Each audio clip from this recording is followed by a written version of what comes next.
दोस्तों, पाकिस्तान में भी बहुत बड़ी हलचल हो चुकी हुई है। इससे पहले मैंने इस पर रिपोर्टिंग इसलिए नहीं की क्योंकि डेवलपिंग स्टोरी थी, डेवलप हो चुकी हुई है। दोस्तों, हमें बहुत से नाजरीन ऐसे हैं जो भारत से देखते हैं, उनके शायद इल्म में ना हो, उनको पता ना हो कि हो क्या रहा है। दोस्तों, पाकिस्तान के अंदर एक बहुत बड़ी मूवमेंट शुरू हो चुकी हुई है। बलोच नेता ने इजराइल से मांगी मदद, इजराइल से बलूचिस्तान को समर्थन करने की अपील की।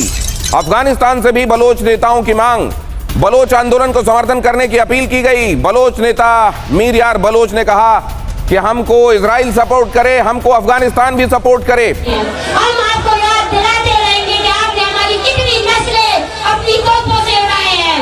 हम आपको याद दिलाते रहेंगे कि हम कभी नहीं भूलेंगे अपने शहीदों को।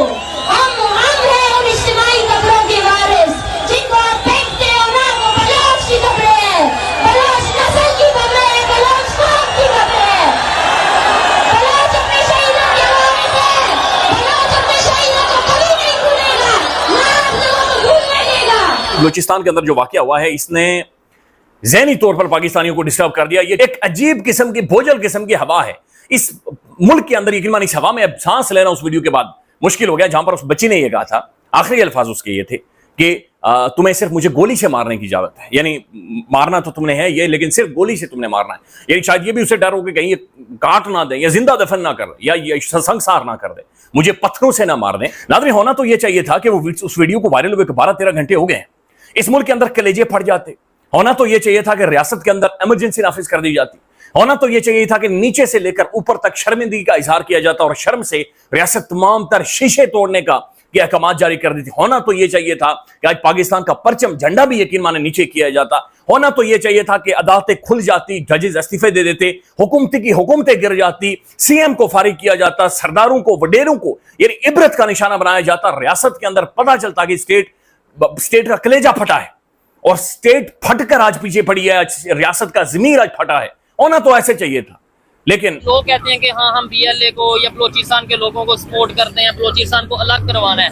ये जो नया ऑपरेशन स्टार्ट हो गया, क्या कहेंगे इसे? ये इसके पीछे जो है इंडिया से पीछे जो उसको हथकंडा है वो इसराइल है, और उससे पीछे बस इसराइल जो है वो उससे पीछे कोई अमेरिका तो मतलब मिडल वेयर है। अच्छा, उसको कंट्रोल जो है इसराइल कर रहा है। ठीक है। इसराइल जो चाहता है, उनका वो अपने मसीहा का इंतजार है। वो चाहते हैं कि इस्लाम जो है वो किसी सूरत ना फैला जाए। पाकिस्तान वो वाहिद मुल्क है, वो नजरियाती मुल्क है जो कलमे के नाम से बना है।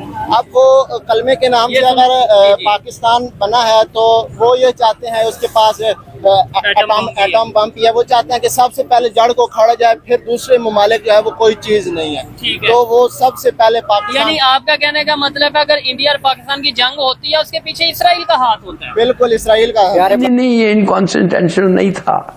फॉरेन ऑफिस ने वैसे सही कहा, उनका बनता है कहने कि हमारा ओवरऑल इंडियन पॉलिसी क्या है। It is the policy of peace और ये और वो। और देखिए, मैं इसलिए आपको बताता हूं, कोई इसमें कोई खास मीनिंग नहीं था। व्हाई?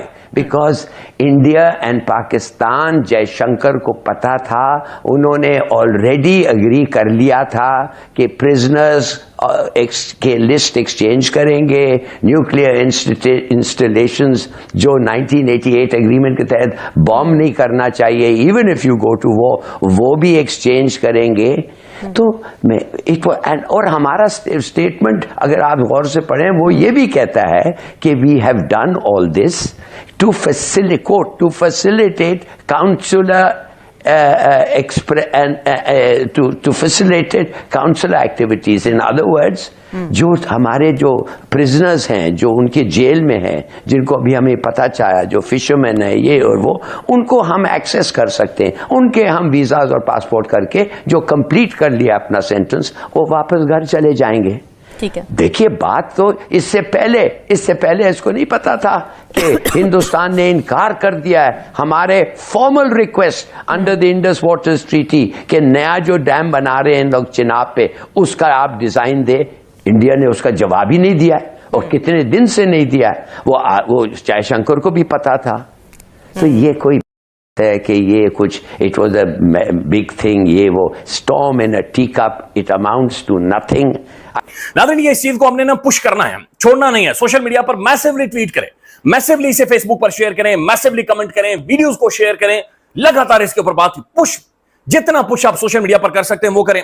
दूसरी तरफ आपने बार बार जो जिन शख्सियात को मुखातिब करने में उलमा इकराम को मुखातिब करना है, मौलवियों को मुखातिब करना, मौलवी हजरात, ये उनका काम है, ये उनका काम था। आज मिंबरों के ऊपर चढ़ जाते, आज मिंबर के ऊपर जाकर बुलाते, लोगों को खुतबे देते, ऐलानात करते, खड़े हो जाते मौलवी, कलेजे उनके फट जाते। जुल्म हुआ है, ये खौफनाक किस्म का जुल्म है, ये अल्लाह भी माफ नहीं करेगा।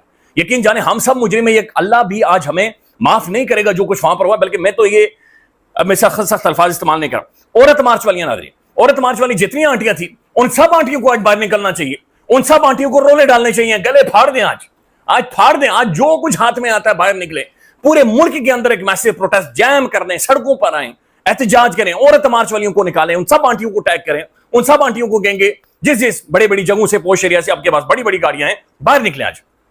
और ये आपको इसके ऊपर पुश करना है, प्रेशर डालना है। फिर तमाम तर जो बैनुल-अक़वामी इंसानी हुकूक की ऑर्गेनाइजेशंस हैं, पाकिस्तान के अंदर जो तंजीमें काम कर रही हैं, उन्हें टैग करें, उनके बारे में लिखें, उन्हें पुश करें कि भाई आप बाहर निकले, सड़कों पर आए, आप ये एहतजाज करें। और आपने ना सिर्फ इस बच्चे को इंसाफ दिलाना है, बल्कि उन लोगों को, उन दरिंदों को, जितनी तस्वीरें 19 लोग हैं जो कि हमने गिने, इन 19 के 19 लोगों को उल्टा लटका कर इनकी खालें उधेड़ें, और खालें उधेड़ कर इन्हें छोड़ें। इनकी जो मर्दानगी है उसका टोकरा बनाएं, लिटरली टोकरे के अंदर इनकी मर्दानियां रखें। जिस तरह भी ये, जिस चीज को ये मर्दानगी समझते हैं, उसे टोकरे के अंदर रखें, उन टोकरों को लटकाएं और फिर इन्हें छोड़ें। ये छोड़ना नहीं है इन 19 वडेरों को, इन बदमाशों को, इनकी दाढ़ियों, इतनी दाढ़ियां इनकी सर के ऊपर पगे हैं, लेकिन इन्होंने जो उस बच्चे के साथ किया है ये बिल्कुल काबिल माफी नहीं है। और इसके ऊपर बल्कि सरफराज बुगटी का ट्वीट आया है। सरफराज बुगटी कह रहा है कि कल से सोशल मीडिया पर खातून और मर्द के एक वीडियो वायरल है जिसकी जान ली गई है, जिसका मैंने फौरी तौर पर नोटिस लेते हुए बलूचिस्तान पुलिस को कार्रवाई के अहकाम जारी कर दिए हैं। सीएम साहब, अल्लाह ताला आपकी बच्चियों को, आपके बच्चों को महफूज रखे। अगर आपकी किसी खानदान के किसी बंदे के साथ ये किया होता या हुआ होता, आप शायद अलग तरीके से, चूंकि आप बरतानिया में बेहतरीन, वहां पर माहौल भी अच्छा, मौसम भी अच्छा है, वीडियो में मकतूलीन की शनाख्त हो चुकी है। वाकया ईद से चंद दिन पहले का, ईद से पहले का वाकया, ये वीडियो आई है तो पता चला, नहीं तो ये वाकया दबा दिया गया था। रियासत के मुद्दईयत में दहशतगर्दी का मुकदमा दर्ज हुआ, वेल्डन, बिल्कुल ये दहशतगर्द है। और एक मुश्तबा कातिल गिरफ्तार हो चुका है। एक क्यों गिरफ्तार हुआ है? क्या इन्हें इतना टाइम मिल गया था कि भागे? और ये भाग भी गए कि इंटरपोल के जरिए पूरी दुनिया को आगाह करें, पूरी दुनिया के सामने रियासत को, स्टेट को रोला डालना चाहिए कि भाई हम एटमी रियासत है, न्यूक्लियर स्टेट है, हमारा कोई इस बंदे के साथ पॉलिटिकल इंटरेस्ट नहीं है, हमारा कोई और स्टेट का इंटरेस्ट नहीं है। ये सिर्फ वीडियो देखें और यकीन माने कि आप योधियों को भी भेजेंगे तो योधी भी उसे सेक कर, मिर्चें लगाकर उसे आपके हवाले करेगा, उसे एग्जीक्यूट करें, कानून के मुताबिक उसे सजा दें। नमस्कार दोस्तों, स्वागत है आप लोग का हिंदुस्तानी स्पेशल के नए वीडियो में। दोस्तों, बलूचिस्तान के नेता ने भारत के बाद अब इजराइल और अफगानिस्तान को भी गुहार लगाई है कि वो भी मदद करे। दोस्तों, जैसा कि आप लोग जानते हैं कि इजराइल का नाम सुनते ही पाकिस्तान के पसीने छूटने लगते हैं, और अब तो ट्रंप ने पाकिस्तानी आर्मी को ऐसा फंसा रखा है कि पाकिस्तानी आर्मी को समझ में नहीं आ रही कि वो अपनी जो आर्मी है वो इजराइल में भेजे या ना भेजे। और लगातार पाकिस्तान में जो मौलाना है वो पाकिस्तानी आर्मी के खिलाफ फतवा जारी कर रहे हैं कि अगर इन्होंने जो है वो पाकिस्तानी आर्मी को इजराइल में भेजा तो फिर पाकिस्तान में दंगे स्टार्ट कर देंगे। और जब से ये न्यूज़ आई है तब से पाकिस्तान में तो हड़कंप मचा ही है, लेकिन अब बलूचिस्तान के जो बड़े नेता हैं उन्होंने जो इजराइल है उसको भी कहा है और अफगानिस्तान को भी कहा है कि वो हमारी मदद करे, क्योंकि बलूचिस्तान लगातार जो है वो अपने आज़ादी की ओर बढ़ रहा है। लगातार आपने देखा होगा कि बलूचिस्तान के लगभग 80% ऐसा बलूचिस्तान का हिस्सा है जिस पे पाकिस्तानी आर्मी और पाकिस्तानी गवर्नमेंट की जो रीट है वो कायम ही नहीं है। वहाँ पे पूरी तरीके से BLA जो है वो काम करते हैं। बलूचिस्तान के लोग जो है वो अपने तरीके से वहाँ चलाते हैं, लेकिन फिर भी अभी 20% जो बलूचिस्तान पर पाकिस्तानी आर्मी ने कब्जा कर रखा है, उसके लिए लगातार जो BLA है वो पाकिस्तानी आर्मी को जो है वो मार रही है। और इसीलिए लगातार BLA जो है वो अब भी जो है वो लगातार ये कोशिश कर रही है कि और भी जो मदद जो है वो दुनिया के और देश जो है वो हमारी करें, ताकि बलूचिस्तान को एक नया देश बनाया जाए। तो दोस्तों, जिस तरीके से बयान सामने आए हैं उसके बाद से तो पाकिस्तान में हड़कंप मचा हुआ है, और हिलारी जो है वो जयशंकर को लेकर भी बात कर रहा है कि उन्होंने जो है वो हाथ मिलाया। तो दोस्तों, बस आज की वीडियो में इतने ही। वीडियो को लाइक और चैनल हिंदुस्तानी स्पेशल को सब्सक्राइब कर ले, क्योंकि मैं अपनी इंटरेस्टिंग वीडियो लाते रहते हैं। मिलेंगे तब तक हिंदुस्तानी स्पेशल।